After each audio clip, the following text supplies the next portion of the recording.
उत्तर प्रदेश में बाढ़ का कहर देखने को मिल रहा है। 23 जिले बाढ़ से प्रभावित हैं। 3 लाख लोग बाढ़ की चपेट में हैं। लेकिन बाढ़ का सितम है कि कम होने का नाम नहीं ले रहा। प्रशासन राहत बचाव कार्य चला रहा है। देखिए हमारी खास रिपोर्ट।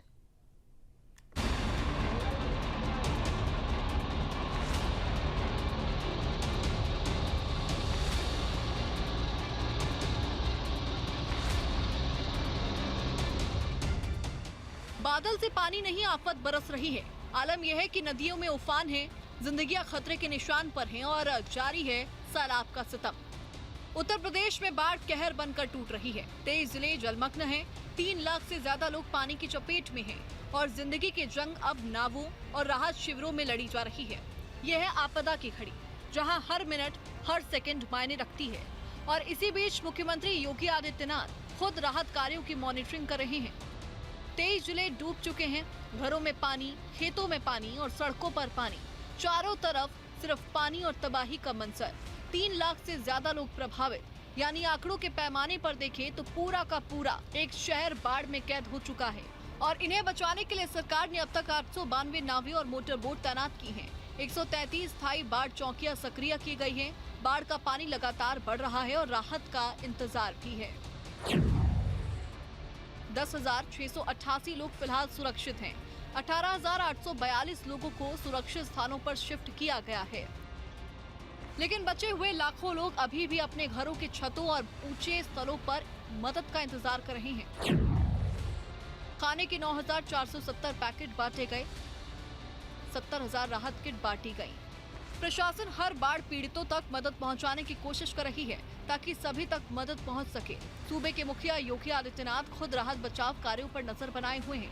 प्रशासन कोशिश कर रही है, लेकिन एक सच ये भी है कि कई गांव अब भी संपर्क से कटे हुए हैं। बाढ़ की जद में सिर्फ इंसान ही नहीं बल्कि जानवर भी हैं।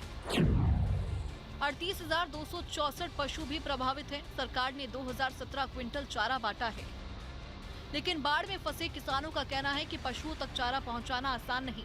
कई जगह पानी इतना है कि नाव भी नहीं जा सकती।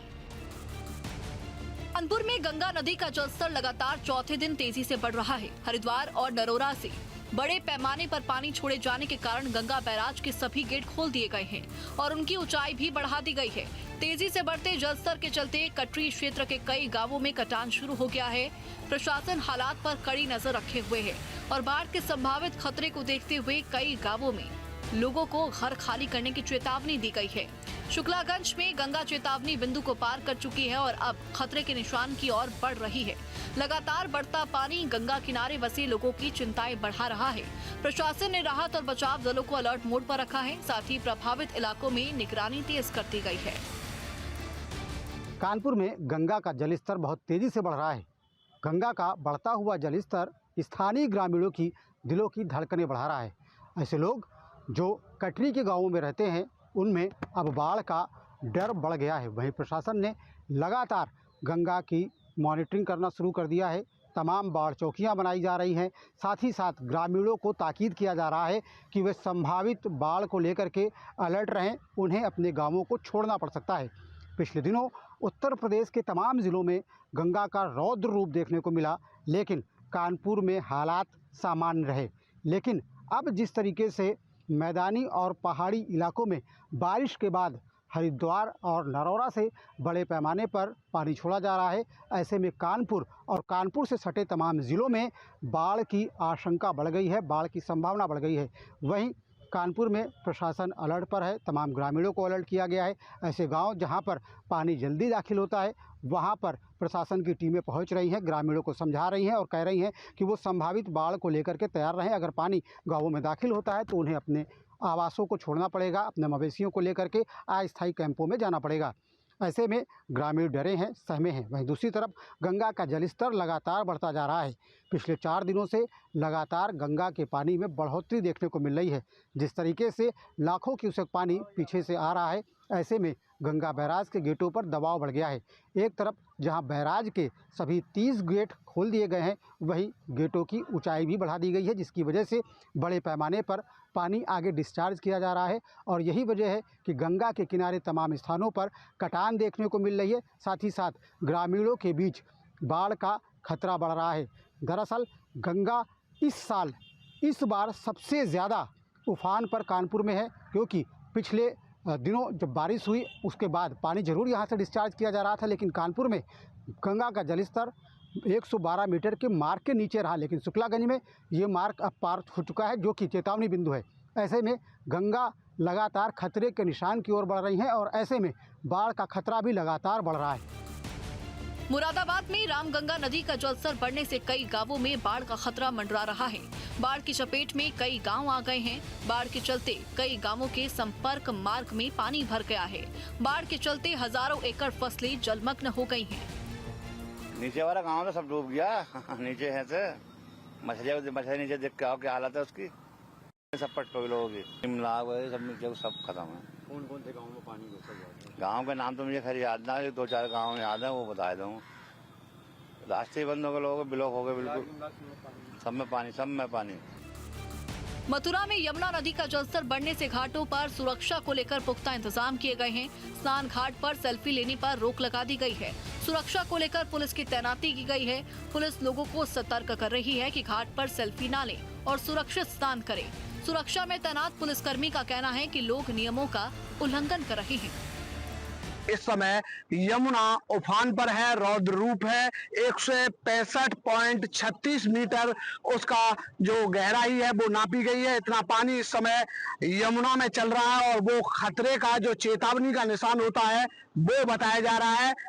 आसपास जो यमुना के रिहायशी इलाके हैं वहां पर पानी ने दस्तक दे दी है। करीब 1 दर्जन जो गांव है नौझील इलाके के, सुरीर इलाके के या बलदेव इलाके के, वो पानी की चपेट में आ चुके हैं, जिसकी वजह से ग्रामीण इलाकों में जो जनजीवन है वो पूरी तरह प्रभावित हो गया है। वहां जो पशुओं के लिए जो किसान चारा लेकर जाते हैं उन्हें काफी दिक्कतों का सामना करना पड़ रहा है। कई लिंक रोडों पर भी पानी आ गया है, जिसकी वजह से वहां का जो यातायात है वो पूरी तरह बाधित हो गया है। वहीं वृंदावन में केसी घाट हो या फिर यमुना से सटी कॉलोनी, उनमें भी पानी ने दस्तक दे दी है। यमुना से सटी कॉलोनी में भी पूरी तरह पानी भर गया है। वहां के रहने वाले लोगों को भी दिक्कतों का सामना करना पड़ रहा है।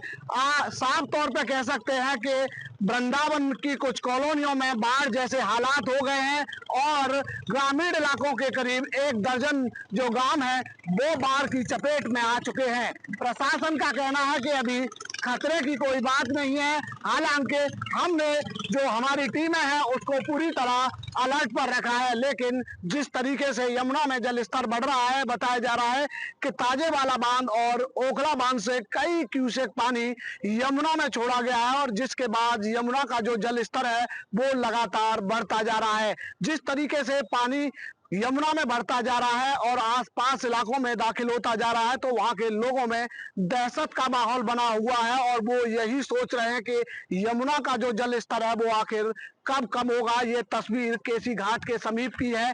यहाँ होकर जो परिक्रमार्थी थे वो परिक्रमा लगाया करते थे, लेकिन अब इस समय इस पूरे रास्ते को बंद कर दिया गया है, पूरा जलमग्न हो गया है और यहाँ जो स्टीमर और जो नावें हैं वो पूरी तरह प्रतिबंधित कर दी गई हैं। नगर निगम ने नोटिस जारी कर दिया है और कहा है कि कोई भी नाविक या स्टीमर चलाने वाला व्यक्ति यमुना में इस समय स्टीमर नहीं चलाएगा, क्योंकि यहाँ पर जो बहाव है वो बहुत तेज है, कोई भी हादसा हो सकता है। लेकिन बात यही है कि जो कॉलोनियों में लोग रह रहे हैं उन्हें अभी सही तरीके से प्रशासन की जो सुविधा है वो मुहैया नहीं हो पा रही। वहां पर जल भराव है और लोग 6 से 7 दिन से लगातार उस जल भराव की समस्या से जूझ रहे हैं और लगातार यमुना का जो जल स्तर है वो कॉलोनी की तरफ बढ़ता जा रहा है, जिससे लोग काफी चिंतित हैं। गोंडा जिले में भी बाढ़ का कहर देखने को मिल रहा है। जल शक्ति मंत्री स्वतंत्र देव सिंह ने गोंडा में बाढ़ प्रभावित क्षेत्रों का हवाई सर्वेक्षण किया। उन्होंने एली परसौली और बयोंदा माझा क्षेत्र का निरीक्षण करके 500 से अधिक बाढ़ पीड़ितों को राहत सामग्री वितरित की। मंत्री ने बाढ़ पीड़ितों से मुलाकात कर उनका हालचाल जाना। उन्होंने कहा कि मुख्यमंत्री योगी आदित्यनाथ बाढ़ पीड़ितों के प्रति पूरी तरह सजग है। उन्होंने आश्वासन दिया कि पीड़ितों को किसी भी प्रकार की दिक्कत नहीं होने दी जाएगी। स्वतंत्र देव सिंह ने बताया कि गोंडा में नदी का जलस्तर धीरे धीरे कम हो रहा है। उन्होंने छोटे बच्चों से भी मुलाकात की और उनकी शिक्षा के बारे में जानकारी दी। हवाई सर्वेक्षण के बाद मंत्री ने बाढ़ खंड और सिंचाई विभाग के अधिकारियों को तटबंधों का लगातार निरीक्षण करने के निर्देश दिए। उन्होंने बाढ़ पीड़ितों को बताया कि मुख्यमंत्री ने स्वयं उन्हें पीड़ितों से मिलने भेजा है। माननीय मुख्यमंत्री जी की इच्छा है कि किसी व्यक्ति का गांव गरीब किसान को परेशानी न हो। जो राहत सामग्री है, पूरी राहत सामग्री हर व्यक्ति तक पहुंचना चाहिए जो बाढ़ से पीड़ित है। ऐसा सभी लोगों को माननीय यहाँ के विधायक लोकप्रिय पांडे जी, प्रेम पांडे जी गांव-गांव में भी बांट रहे हैं। हमारे जिला अधिकारी जी और सभी प्रशासन का अनुमान यहाँ लगा हुआ है। आप सब किसी प्रकार का अपने को समझे दुख मत समझिएगा।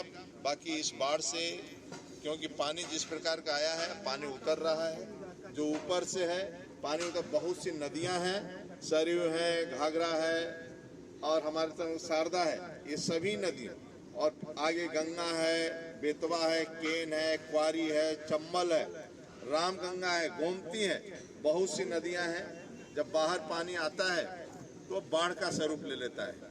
जब मध्य प्रदेश, राजस्थान, नेपाल और उत्तराखंड में बारिश होती है तो बाढ़ आ जाता है। तो वो सब समस्या से निपटने के लिए प्रशासन के सभी लोग सड़क पर हैं। उत्तर प्रदेश में बाढ़ की आपदा सिर्फ पानी का सैलाब नहीं, सिस्टम के लिए इम्तिहान है। 23 जिलों के लाखों लोग, हजारों मवेशी, बच्चों से लेकर बुजुर्ग तक सब इस इंतजार में हैं कि सरकार की मदद समय पर पहुंचे और पूरी पहुंचे और सही हाथों में पहुंचे। मुख्यमंत्री योगी आदित्यनाथ की मॉनिटरिंग और अधिकारियों की बैठकों से उम्मीद है इस वक्त जरूरत है तेज एक्शन, सही दिशा और बिना देरी के राहत की, क्योंकि बाढ़ का पानी इंतजार नहीं करता। उत्तर प्रदेश में इन दिनों 23 जिले बाढ़ से प्रभावित हैं और 3 लाख से ज़्यादा आबादी पर इसका असर है। कानपुर, प्रयागराज, बनारस, गाजीपुर और इसके साथ ही सरयू के बेल्ट के कई ऐसे इलाके हैं, गोंडा, बहराइच, जो बाढ़ से प्रभावित हैं। इस स्थिति को देखते हुए मुख्यमंत्री योगी आदित्यनाथ ने अधिकारियों के साथ बैठक करके निर्देश दिया था कि राहत बचाव कार्य में किसी तरह की कोई लापरवाही बरती न जाए। मुख्यमंत्री के निर्देश के बाद इन इलाकों में बाढ़ चौकियां स्थापित कर दी गई हैं, शेल्टर होम बनाए गए हैं। जो लोग बाढ़ प्रभावित इलाकों में रह रहे हैं उनको रेस्क्यू करके शेल्टर होम में लाया जा रहा है। शेल्टर होम में आने वाले लोगों के लिए खाने पीने की व्यवस्था की जा रही, उनके रहने की व्यवस्था की जा रही।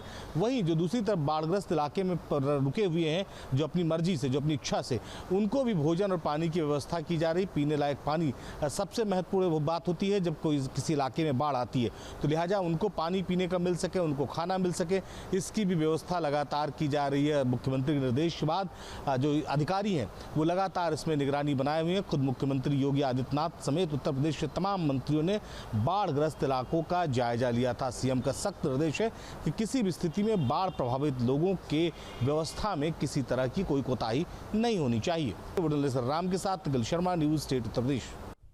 जहां भक्ति है हर शब्द में, कथाओं में छिपे हैं दिव्य रहस्य और ज्योतिष देता है जीवन को दिशा। धर्म से जुड़ी हर बातों को जानने के लिए हमारे चैनल स्तुति को सब्सक्राइब करें।